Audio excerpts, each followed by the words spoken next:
Hello, everybody. This is Dylan Wagner, and this is In the Car podcast. And well, if you're watching on my YouTube channel, I'm not in my car. I'm in my house right now because it's 11:50 at night. Um, yeah, I kind of was thinking about this earlier today, and so I really just constantly going over things in my head, trying to understand things. I read stuff or I listen to things. So what's kind of inspired, excuse me, what I'd like to do this podcast over was we're learning a lot from the Catechism, and I'm actually following Mike Schmitz, Father Mike Schmitz. He's got the Catechism in the Year podcast, and he is extremely helpful, extremely insightful. Now it's very in depth, I would say, as far as as in depth as you can be with the brevity that the Catechism has on individual subjects. So I think it's important to note, and this is something I'm figuring out, is that the Catechism is essentially, and this is my back scratcher. His name is Gerald. I was getting ready to scratch my back, but I felt like that would be not professional. I'm not editing that out, though. The Catechism is extremely brief, so it is an abridged version of the entire Catholic faith. It essentially skips past all of the however many centuries of discussion, of research, of just general writings on topics, and it skips past all those, maybe gives you little excerpts that best describe how the final thing that the church has come to understand, and just putting that there so you can understand how just the overall oh my gosh, sorry, I've got something stuck in my throat. It just basically leaves you with the final conclusion, and of course gives you a very brief method of walking through that intellectually, so that you yourself can recognize that there is a chain of thought that goes into this final conclusion. I can trust it, and of course there's an entire index and a list of sources throughout the Catechism that shows you where people have talked about this, and oftentimes those sources have sources. So I would say I'm figuring out that, especially if you're wanting to focus on a very specific part of the Catholic faith and become an expert on it, it's very easy to pick that section and just rip it apart and just find where this little nugget of information comes from and go find that source, and then find where each of those individual things come from, and you can become an expert on it. And I think that's kind of a very good idea, just to become an expert on one, two, maybe three things about the Catholic faith, because we're all called to, and I don't remember the exact quote of scripture, but have a reason for the hope inside. I'm probably butchering that, but essentially tells us, and I'll probably, for the YouTube version of this, here. For the YouTube version, I'll put it up. But let me pull this up real quick.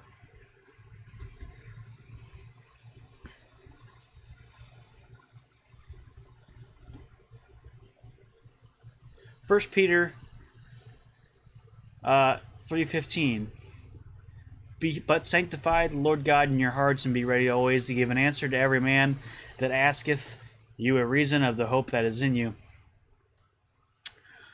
So yeah, it's very good. It's a very good idea to have an answer to why it's a good idea to believe certain things, or to how exactly we've come to the conclusion that this specific belief is the correct belief.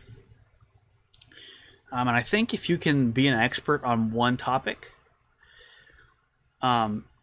someone may come to you with that specific question, and you can answer it very thoroughly, and then they might ask a different question, and that question you don't have a thorough answer for, but you have the catechism answer to that question. So you can go, well, I don't have a lot of research knowledge on it. I'm not an expert like this other topic that we've been talking about, but here's what the catechism says very briefly about that topic. And then you can say, and I also know of this source that the catechism uses, or of these writers. You should check them out because they're going to give a far more detailed explanation than I will. And so that person who at least trusts that you researched very thoroughly that other topic that you talked about, even if they don't agree with you, would actually be willing to trust you that the sources you give them are actual trustable sources that do give an accurate representation of what the Catholic Church believes. Anyways, that was a big tangent. We're going off topic here. This is what I've been thinking of. So we talked about Mike Schmitz, excuse me. I butchered that. We talked about a few things, but I'm kind of interested in somewhat of the metaphysics of God, that like the very nature of God, and so that because that's just something is so interesting to me. It's there's a idea that or like the truth is that the greatest mystery of the Christian faith is the Trinity, and like what that means to us, because everything's based off of that. And so he talked about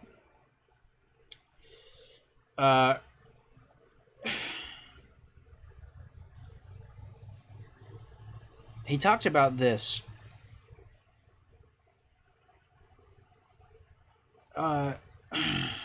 He made it. Okay. So there's this. He gave a very generic example, where someone would say to you, "Well, God's all powerful. Can He make a square a circle?" Now, if anyone asks you this, I think it's probably good to take the approach that Trent Horn talks about, where you kind of ask questions to clarify first before you do anything else. So, if someone asks you, can God make a square circle? Well, go ahead and ask a very important question to them. What do you mean? Ask them this. What do you mean? When you say, can God make a square circle, clarify, are you saying a square into a circle? Can He take a square and turn it into a circle? Or can He make a circle square?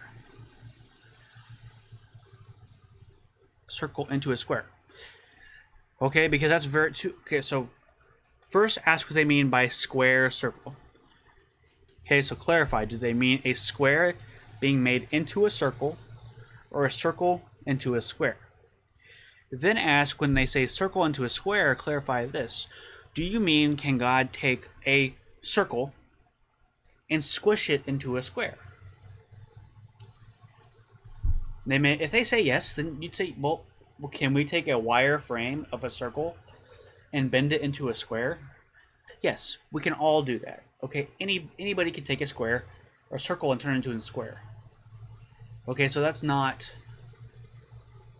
an impossible task.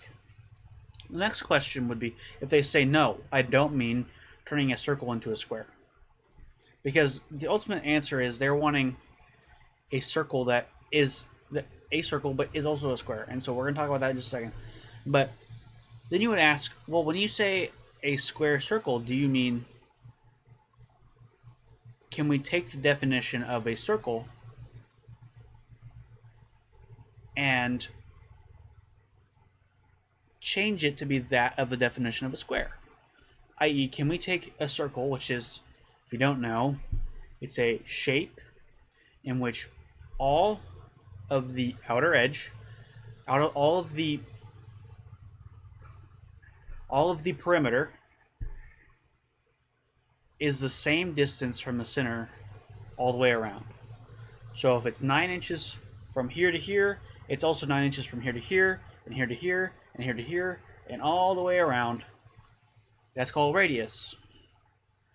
Are you asking, can we then say that definition apply to a square?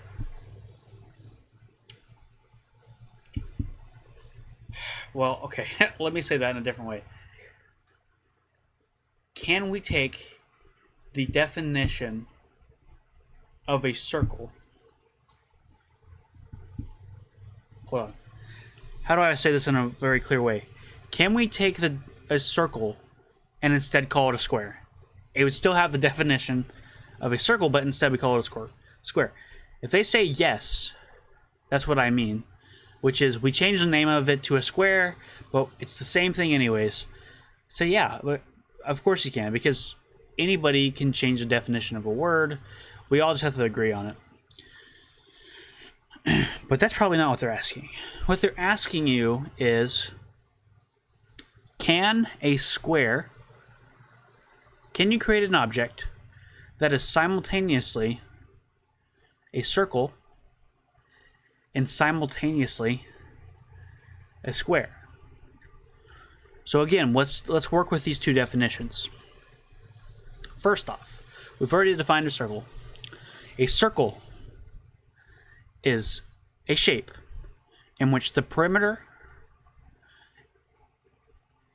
is the same distance from the center all the way around. Okay?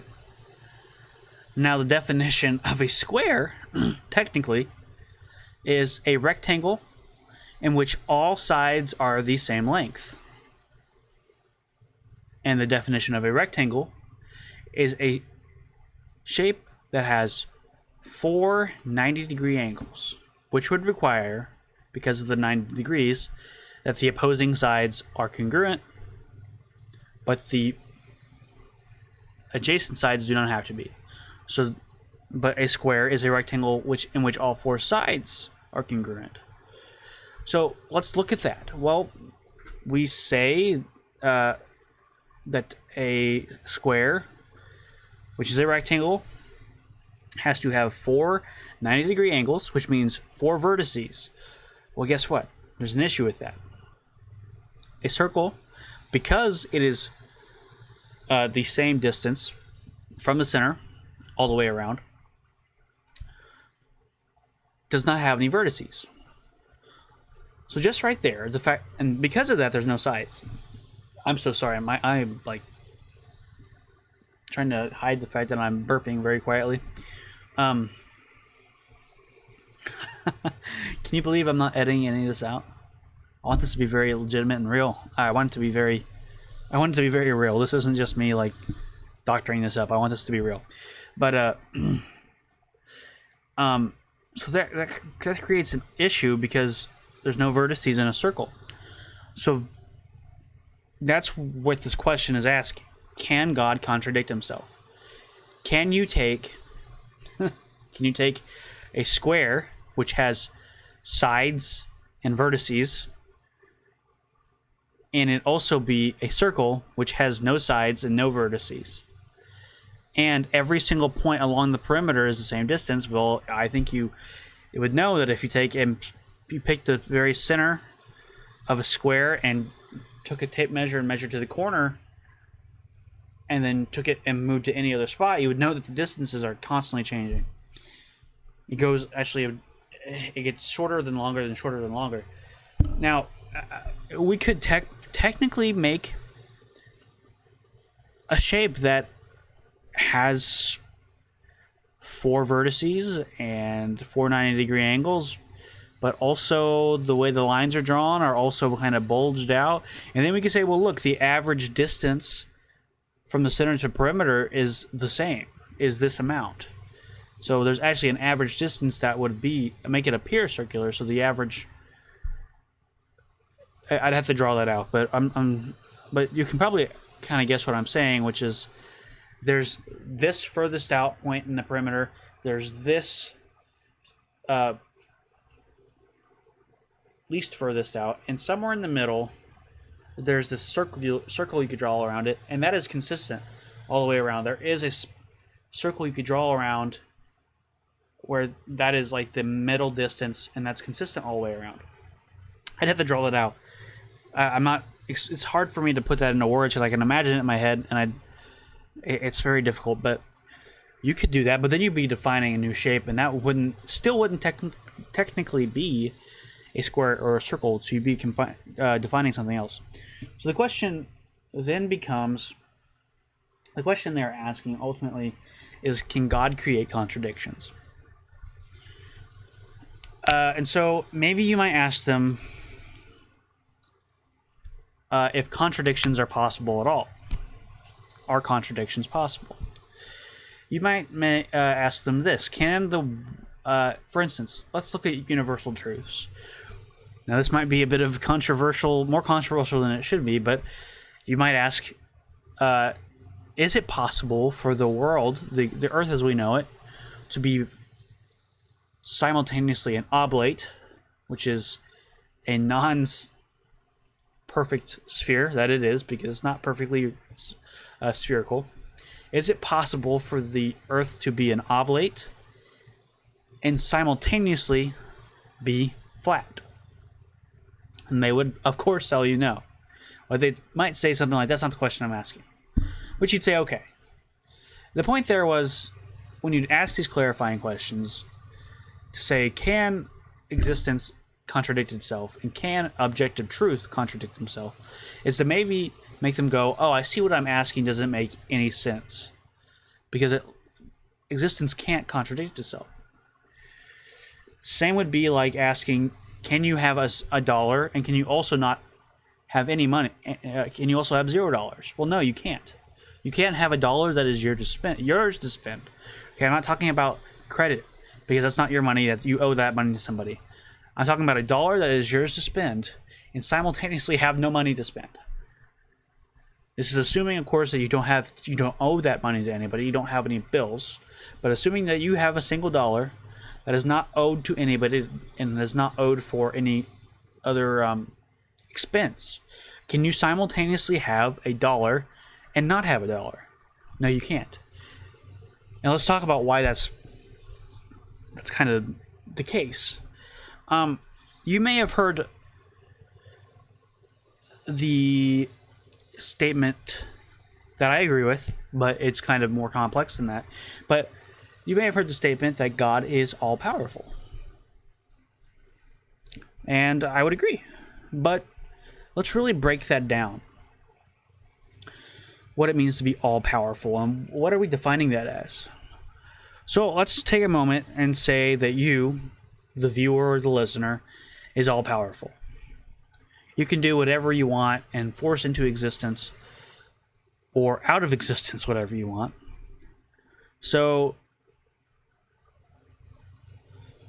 let's say you're a parent. And you have kids that are just not minding you. You tell them you need to stop doing something bad. Stop picking your nose and putting it in your sister's hair. Stop kicking her. Stop whatever. Stop doing that. And they don't listen to you. So you, in your infinite power, you make them just stop doing that. But also, you kind of want them to do it because they respect and love you. So you force them to also respect and love you. You make it a thing.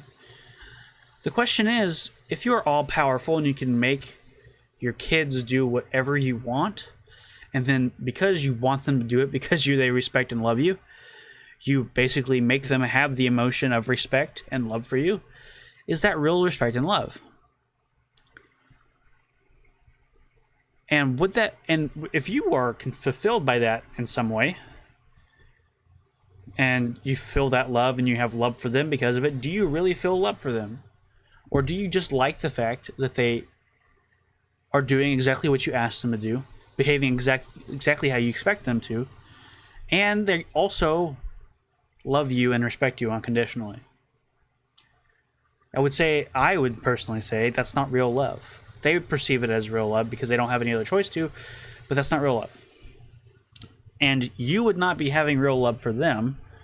You would have some form of just appreciation or contentment in the fact that you have exactly what you want. And that would not be real love. So so the thing you're really more interested in is having real love with your kids.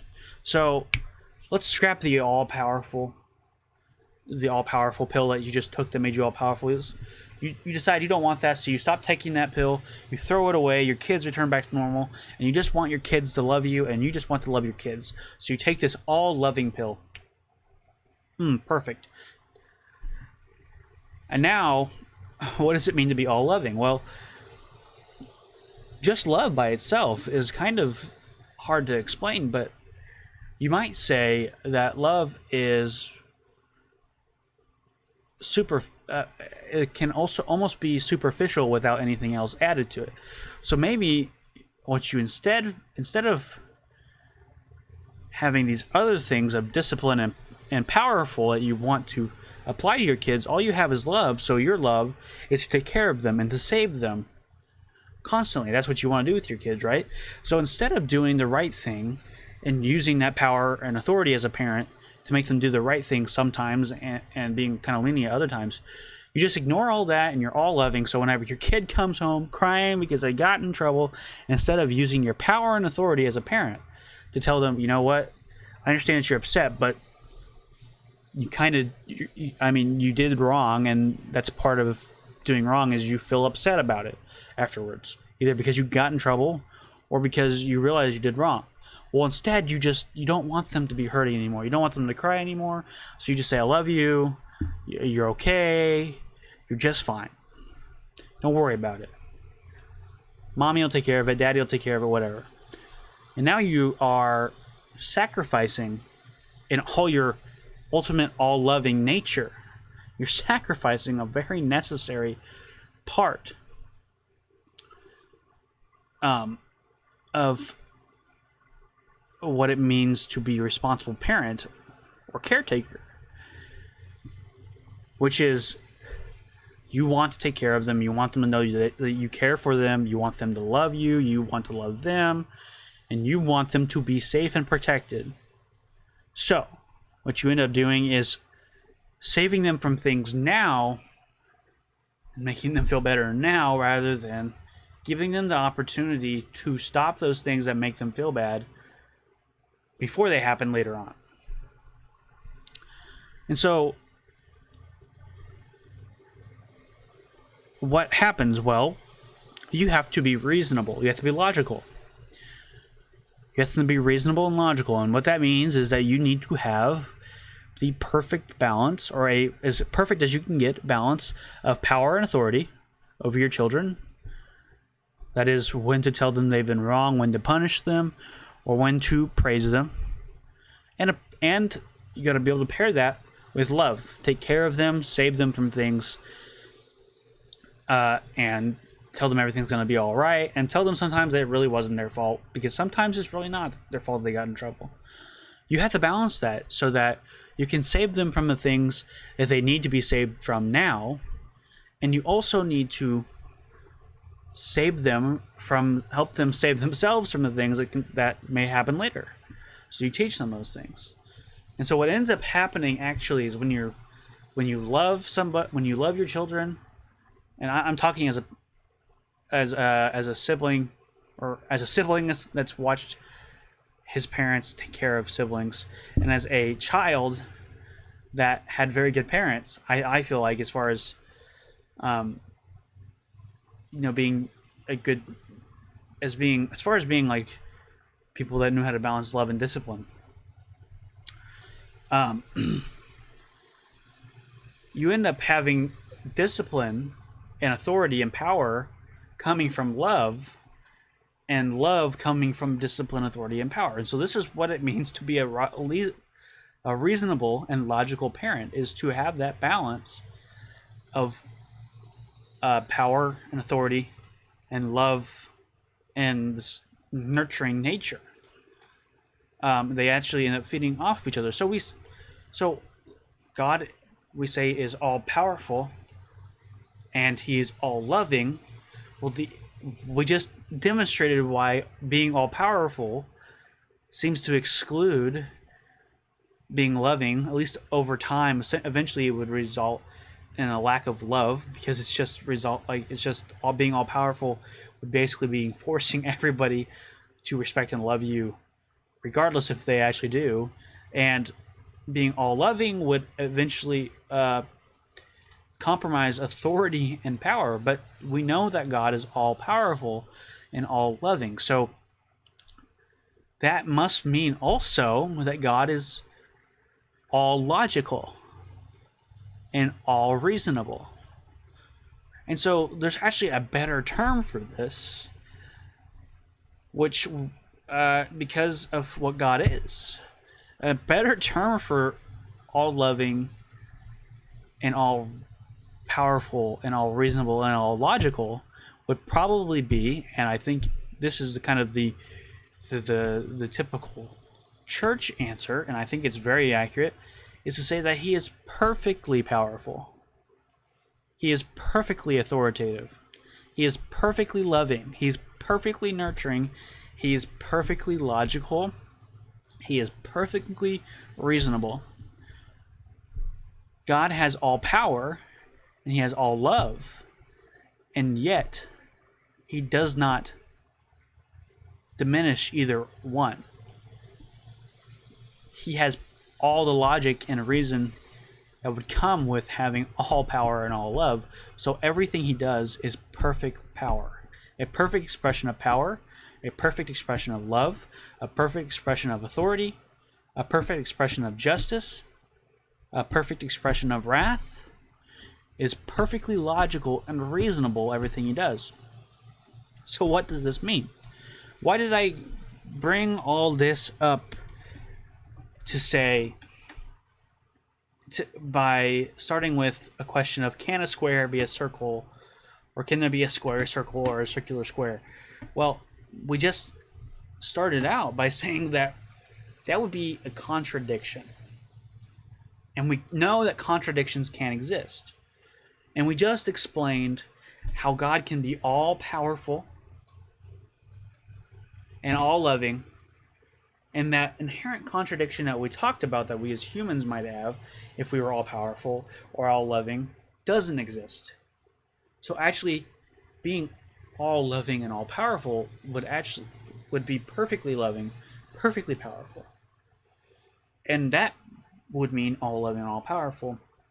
This is hard to put in words, but essentially what I'm saying is God is without contradiction. So can he create contradiction? No, contradiction doesn't exist. And you say, well, if God's all powerful, he should make the impossible possible. Well, impossible according to whom? Right? If we say it's impossible according to us, well, maybe it is impossible according to us, but it's not impossible for him. But if we can look at God and recognize that God is a being that is perfect, and thus being perfect means without contradiction. That means everything he does is the perfect and total definition of what should be. If you look at his loving nature, is the perfect and total and the source of love. If you look at his authoritative nature, it's the perfect and total and source of authority. Everything he does is the total. It is all. It encompasses his whole being. And it is perfectly that. And he is the source of it. Because everything that is good comes from God, and everything that is good is a reflection of God, and everything that is good is inherently a nature of God and is his nature in entirety, and everything about God is perfect. You can't have contradicting natures. So I guess the answer to that question would be this. Can there be a square circle? Well, if there's a square circle, is it a square still? No. Is it a circle still? No. Then it's not a square and it's not a circle, so it's not a square circle, it's nothing. Or it's something in between. It wouldn't be defined. Maybe you could put square, circle arbitrarily, but it's not that. And so this question of, Can God do the impossible? No.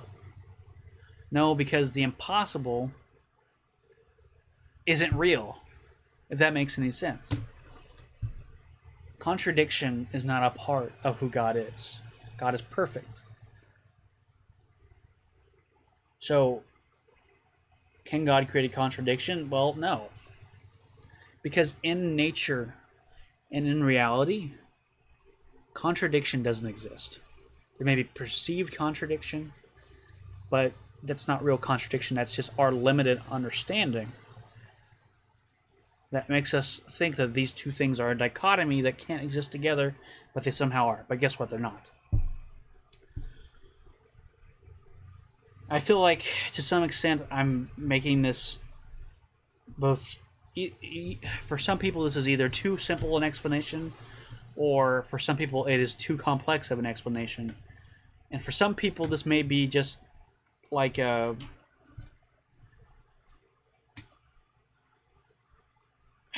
too big of a tackle to do. Something too big to even put words to, or to even try to explain.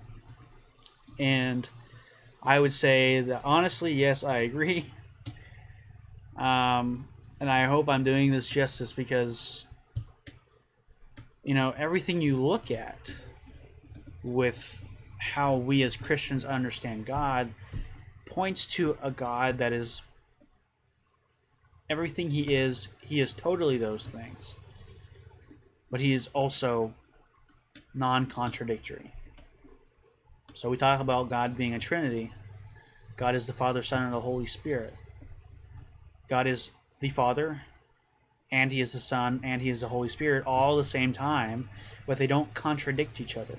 And they are all fully God. Jesus Christ was truly man and truly God. His two natures didn't contradict each other. So everywhere we look, we have to point to the fact that God is this being that can be totally something and simultaneously be totally something else and not contradict himself. It's something that we can put into some kind of words, but we will never understand it fully. We can make like we understand it, and even as I make this video and I try to talk with the presentation of words that I came up with in my head while I was driving and while I was kind of, you know, going through the catechism last night, and even today there was something else that kind of came up that was kind of discussing a similar thing. I know that that's a very tenuous grasp. I mean, it's essentially about as good as I can get, and maybe, you know, that understanding that God is like that, has that nature where he can be totally something and totally something else, and that doesn't contradict, is about as good as we're gonna get. I don't mean to say that I have some like state-of-the-art, like high-level understanding. No, absolutely not. But this tends to be the consensus based off of what I've read so far of how we would explain God, which is this impossibly complex divine being that is the source of everything, that everything he is perfectly those things. They encompass his entire being, and yet they don't contradict each other. So it's really, it's kind of a, I don't even want to say kind of, it's very it's a very confusing thing, and it's confusing for a reason. And I don't think it's something we should shy away from. I don't think it's something that we should feel like, oh, I have no clue, so I will never breach the subject. I will never go into it. I think us being able to at least see the words written or the words read to us or explained to us, and us going, well, there's an explanation out there, and I don't understand it, and it sounds like they don't fully understand it, but this is the best they've got. That kind of acknowledgement is extremely important, because if we go out there every day and say that we fully understand the God we worship, then there's kind of some arrogance there. And if you fully understood him, there would be no reason to further explore him or read about him or pray with him, because if you had fully understood him, you would be perfect like him. If you fully understood his nature and everything he did, you wouldn't have to read your Bible anymore. You wouldn't have to pray anymore, because if you fully understood him, you'd know exactly what to do constantly. You would live your life exactly how he might ask you, because you know exactly how he thinks and what he has planned, so you would live your life perfectly. But we can't live our life perfectly because we don't understand God perfectly. And the moment we sit there and look at ourselves and look at our understandings and say, well, this is the perfect understanding of God and who he is and what he might want for us, or for me specifically, the moment we do that is the moment that we start living our lives assuming we have nothing else to do, and with entire arrogance that is unbefitting of the Christian faith, is at least how I view it. Because to me, the only way to be like deep in it is to constantly be exploring. Okay, even if you think that you've read everything and you understand everything that you've read so far, and you're like, I know that, and I don't even need to reread it again, probably wrong. Okay, so because you might forget it, or you might not have read it the right way the first time. So it's good to be exploring new things always, and two, it's a very good idea to be going back at the things you've already looked at and trying to understand them better. Now, before I end this, there was something I feel like I wanted to talk about too. Oh, yeah, this is something I just wanted to put out there. There's an entire set of arguments that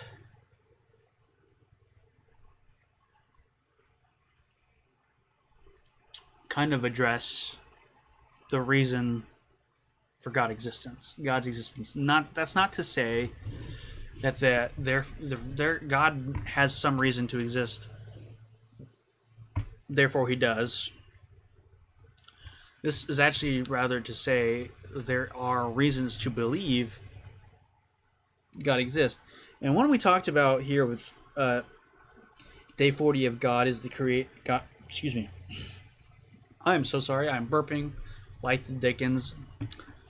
I ate kind of late, so it's all kind of sitting there, like fighting to get back up, I guess. I don't know. Day 40 of the Catechism in a Year with Father Mike Schmitz. God is the creator. He brought up the fact that there's actually kind of I'll try to read my notes. They're kind of, I latch onto some weird things sometimes, and sometimes I let things just run out because I kind of get them, and they're not things that I kind of I don't know. I probably should write down more than I do, but where's it at? Oh yeah. So we were talking about God as the creator and why God gives purpose, and so some of the notes I put here. All that exists is from God on purpose. And so if you read the Catechism, the I guess the prologue, if you want to say that, I don't know what the terminology used, but it's like yeah, it's called the prologue. Oh, wow, okay. Kind of explains that they're in a very kind of both in-depth and not in-depth way that God created us for a reason, and it was on purpose. And it goes in depth, and a lot of that has to do with God created man not because he was lonely, but because he wasn't, and he wanted to share that with beings besides himself. And there's a lot to that, and that's an entire can of worms to open. But he started talking about the idea of atheism and materialism, which is kind of where I was at some points in my life, where atheism and materialism just kind of says, you know, there is nothing, there is no reason, we're all just here on accident, and yeah, that's it. We're all just space dust. And so, you know, I mean, there is the part in Genesis that says we were created from dirt, that Adam was made from the earth. So that whole idea of space dust isn't so far off. But there's more than that, because God didn't just take a mound of dirt and form some arms and some legs and a face and put it on there and goes, there you go, buddy. It says he literally breathed life into it. So there's something obviously supernatural on that one. So we're more than just dust. We are also the God-given life that is within that dust. We come from God for a reason, with a purpose. Kind of talked about how science and the discoveries of mechanisms, that the creation, mechanisms of the creation, scientific laws, processes like that, don't discount God, but it actually gives us insight into the infinite nature of God.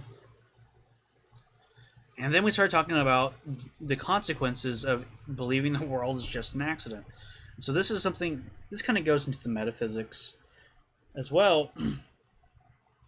For one, if we look at the universe as without cause and without a God, it means that everything that happens is a result of something else happening, including our own thoughts. Everything that happens is because something else happened. And I actually ran into a guy on Facebook, because I'm in a couple groups on there, who came up with his own theory that he called cinematism or something like that he came up with, that is essentially we're all living in a universe tailored around us by God, and we're all essentially watching it all happen. It was very interesting. I mean, it was interesting, and he shared like a study someone did that seemed to show that, but it was a physics study, and while I didn't go far with my physics degree, I did do 2 years, and I was expected to be able to like look into how legitimate some of these studies were, and the math kind of was there, but also really wasn't so much. But it would mean that everything that we do is pre-programmed. And so you might ask somebody who says, well, everything's an accident, everything's just a series of things happening that led to this moment, and yada yada yada. I would ask, do you believe in free will? And they would, if they say yes, then ask them where that comes from, and then explain to them that we know that there are processes, and actually what's happening right now is because something else happened all the way back, and therefore there is nothing there is no such thing as free will. And you would leave them with either a sense of existential dread, maybe, where they might go, "Oh, there's no free will. What does this mean?" And maybe that's not so much of a good thing. So maybe reserve that a little bit. But you may also make them go, so maybe there is something out there.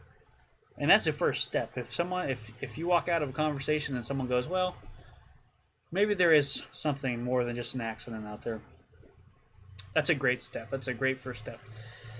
That would also mean there's no soul and no spirit. So that would mean that there is nothing, like we said, there is nothing outside of just the impulses of our brain that were caused by the previous impulses that were caused by blah blah blah blah blah blah blah blah, on and on until the beginning of the universe, and we're all just a result of something else happening.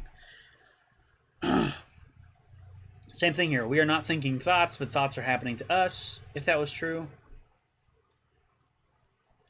Another one is that there is no right or wrong. There is only preference or utility. There's no right, there's no wrong, there's only, is it something that I enjoy doing, or does it help me? And is it utility? And is there utility? Which means, is it practical, essentially? Does it make sense to do? We know there's right or wrong. We know that there's more to life than just, do I enjoy doing it? And is it practical to me? We know there's more to life than that. And because we know there's right or wrong, because there's more to life than preference or utility, we can only know and recognize right or wrong and choose to do right or wrong because free will exists. And in order for free will to exist, it means that there has to be some form of supernatural thing out there, which thus requires God. So that was just something I kind of was very interesting. I would highly, highly recommend the Catechism in a Year podcast, because I come out of that every time with more to think about than what I went in with. And sometimes it's less so than others, but at least, sometimes we get out of we come out of a class going, ugh, I already knew that, we come out of the church, whether you be Protestant or Catholic or whatever, hearing a sermon or a homily, and it's like, oh, I knew that, I read it and I understood it. Like, why did you even preach that? Or why did you even make a homily about that? It's like, well, that's really not fair, right? Because I might have, I've thought about this stuff before, but I didn't really put I've thought about metaphysics. I've thought of the Kalam cosmological argument, all that stuff. I would recommend looking it up. It's a very compelling thought experiment. But I kind of never really thought of just the sheer overlap of things that might happen, like the seeming overlap of God's natures, or the contradiction of God's natures, that despite the fact that they should, by our understanding, be contradicting, but they're not somehow. And when you, so the fact that, someone might have come out of that part of the Catechism in a Year podcast and it's like, I already knew this. Like, why did you have to teach this? And it's like, because people like me didn't think about it. Why did you have to teach? Why did you have to do that sermon? Why did you have to talk about that part of the Bible and explain it? I already knew this. Everyone already knew this. Well, no, actually, no, they didn't. So, people have different levels of understanding, and so you may go into some of the Catechism, and especially if you're already Catholic, and you're like, I already knew this. Like, my family already taught me this, or if you went to Catholic school, my Catholic school already taught me this. It's like, okay, sure, you already knew that, but can you say you're going to understand and know everything out of that? So I would just really give it a chance, be it the Catechism in a Year with Father Mike Schmitz. Maybe you go through Trent Horn. Maybe there's another podcast I found on Spotify. I don't remember. There's quite a few on Spotify, though, that you can find. Literally just look up Catechism of the Catholic Church, go to podcast, and you'll find a whole host of them. So I would seriously, I think there's always room for learning, even so-called experts. Because even though they've spent however long, doing this,